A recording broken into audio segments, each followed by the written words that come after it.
Australia in India. First ODICricbuzz staff in Chennai last updated on Monday the 18th of September 2017, 0524 Smith rued his side's inability to capitalise on a good start to the game as they succumbed to defeat in the first ODI. Copyright AFP. Australia captain Stephen Smith opined that the rain interruption between innings played a critical role in his side's defeat in the opening one-day international against India at the Chidambaram Stadium in Chennai.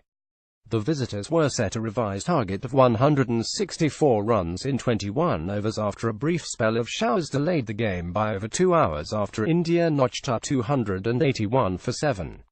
The truncation left Australia with little time for consolidation in the chase. While the simple mathematical implication of the target revision was that Smith's side had to tune into a T20 mindset, the presence of a second new ball skewed the situation significantly in India's favour. It was never going to be easy chasing 160 with two new balls. I think 160 with one new ball would have made things a lot easier, Smith said on Sunday, September 17th. When you have two new balls from both ends, as you saw the whole game, we took 3 wickets with a new ball and they found it quite hard. It was the same for us.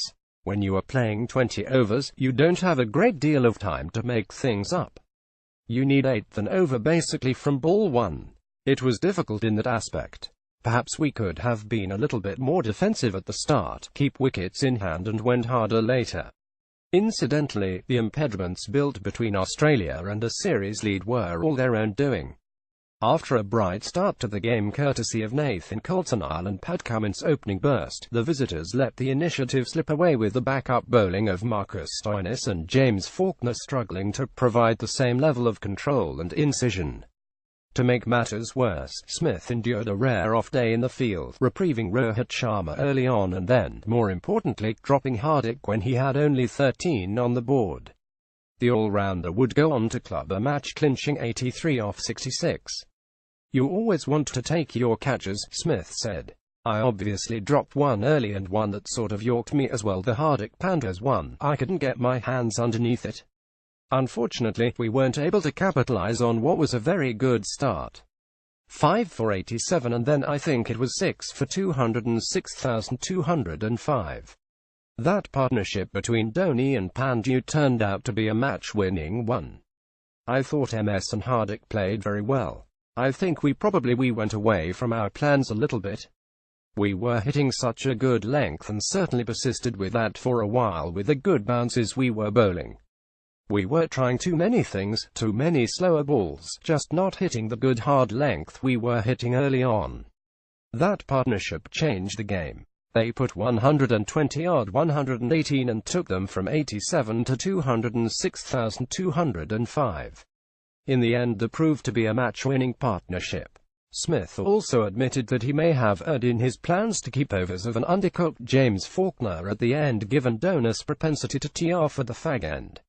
But his plan was predicated on the idea that Australia stood a chance to skittle India out for a subpar total even after the Pandya-Dhoni stand. Instead, the ploy to bring back Coulter failed to reap further breakthroughs and Bhuvaneshwar Kumar turned into an able ally of the former Indian captain and his mission for a 270-plus total.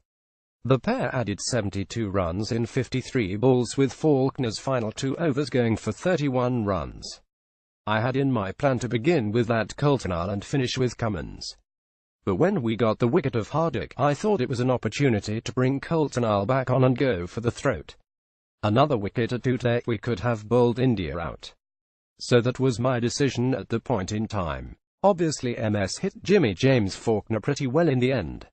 It wasn't ideal but that's cricket. Copyright CricBuzz from around the WEBCOMMENTS.